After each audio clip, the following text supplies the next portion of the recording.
Welcome back to Wrok Down. My guest is Joe Creighton, and we're just returning from Japan. That's right.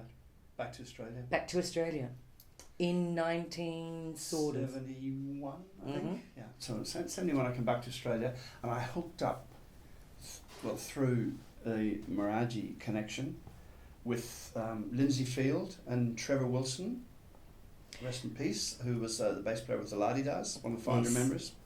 And Lindsay Field, of course, has been... And Glenn Mason also was involved in that. Glenn had a band in Sydney at that time called Home, which Trevor was also in.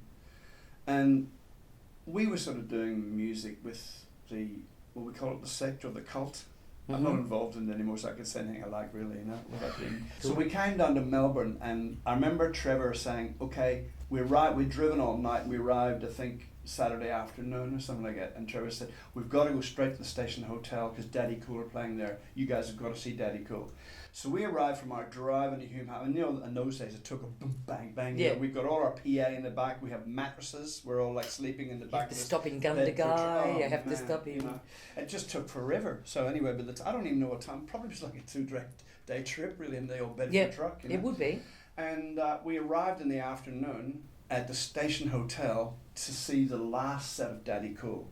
And we've got we parked the truck just up the street from the station. We all piled out. I think there was about 5 of us or something like that in the truck. We all piled out, went into the station. And of course, the station you could cut the smoke in the air. Was just like the good old days. The old good old and there's Hannaford up on the table.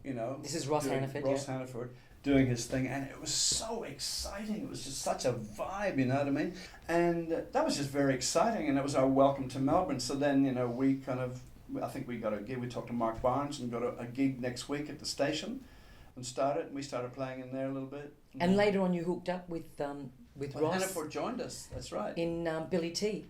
Well, was that later? That came a little bit after. Okay, what happened was after that, I went and lived in Coolangatta because a friend of mine had a gig at the Cabbage Patch, and he said, "Why don't we need a guitar player?" I said, "Why don't I get Hannah to come up?" He said, "Hey, would he come up?" I said, "Sure." I said, "Isn't Daddy Cooler not happening? They've kind of split up, and he's just waffling around. He's doing his art mostly, and he can do that up here."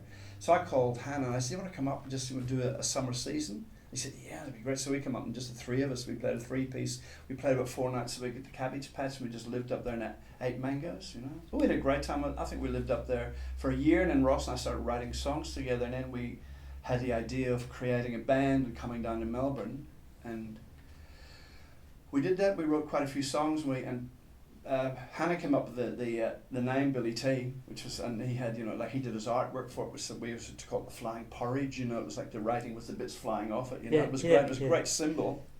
And there's still some of the t-shirts around, the collector's items. Are they? But we came down and we auditioned a lot of musicians, and, Russell Smith, he had a bit of connection with from Mighty Kong, and of course Company Kane. And so we formed Billy T, and then with Billy T, we did a Little Feat tour that absolutely put us on the map, because that was our audience, Yes. People that liked Little Feat just loved Billy T. Yeah.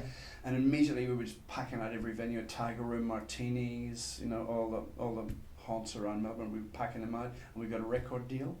Who did you sign with? CBS. And how did the deal go? It went sour because Ross and I kind of a few times ran off to America to see and play with Meraji, and the band got really pissed off about that. And I can't remember if it fell apart. I actually think they sacked us. We were the founder members. And they sacked you. And they did a few gigs on their own, but it wasn't able to sustain without you and Hannah. Yeah. No.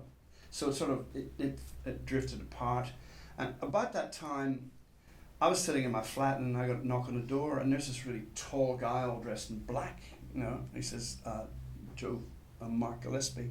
I said, "Oh, hi, Mark. I've heard about you. Come in, And he said to me, and this was a real turning point in my career. He said, "I want you to be my bass player in my band, and come and do a record with me." I said, "Well, why don't you I'm a singer, because I've always been a singer. I picked up the bass, even though I made a reputation for being a bass player. I was a singer, initially, and I always thought of bass as a secondary thing. And I said, why don't you get, one of the real bass players at the time, like, Kelly, Mike Clark, or, Big Goose, Barry Sullivan, Barry or Sullivan, one of those all those guys. I guys, said, yeah. they actually specialise in bass. I'm a singer, you know. And I couldn't get this concept because I thought of myself as a singer-songwriter that happens to play bass. And I said, well, do you want me to sing some of my songs? And he said, no. No.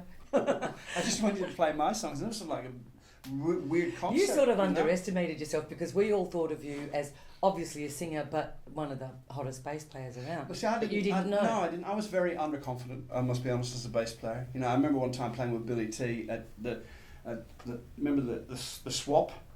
The Bondi Lifesaver? Oh, They used to yes, call it the wife swap. Yes, yeah. Well, I was at the Bondi Lifesaver, and Harry Bruce, Tim Partridge, Barry Sullivan, I counted 11 bass players that I just thought were, you know, I'm just like, oh my God, I'm going to die a death here. They're going to see through me what a fraud I actually am, you know what I mean?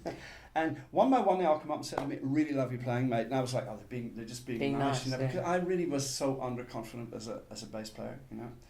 But to get back to Mark Gillespie saying, that was the first time I was employed as a session musician, if you understand. Yes, I do. It was the first time that I actually played bass for someone else.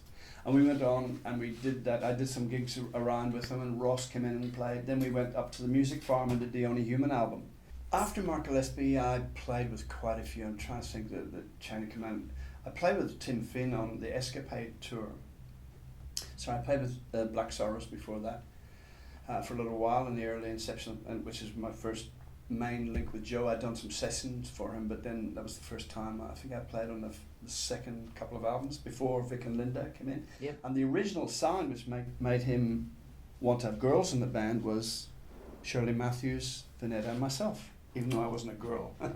I used to sing the middle part with those guys. And Shirley Matthews, Vanetta Fields, Steely Dan. and Clyde King did all the sessions in LA through the 70s into the 80s. Bob Dylan, Stars Born, Barbra Streisand, all that stuff. Steely Dan, as you said. Yeah. Amazing. So and so they're in a band. You're in a band with them. All of a sudden, I'm just like, I've died and gone to heaven. And it's really funny because they used to knock me around a little bit because they were very experienced. So I've got Shirley on this side of me. Shirley would sing the low part. I would sing the middle part. Then I'd sing the high part. And they would have this sign language sometimes. You know, they go, you know, up a third. And I'd be like, oh Christ, and next thing, whack, back in my head. You know, so I very quickly learned to, and we carved it up. We got with some of these sessions. You very quickly learnt what a smack in the head meant. Yes, I did. It was like sing. You didn't full. go up the third. It was like sing full. I can hear Vanetta doing it. That's amazing. Yeah, so that was a lot of fun. So and that. Out of that came, one time with our band, we were playing at the Troubadour on Brunswick Street, and John Farnham came. And he was very moved by the band. He asked if we would come and do support for him. And we couldn't, because we were doing a lot of gigs around town. And then, so he said, okay, if you can't do that. And then he later came and said, well, Vanetta, could you come and do a tour with me at least? And, you know, you can sing a couple of leads as well from your stuff. So she did that. And then a year later, he asked me to come in.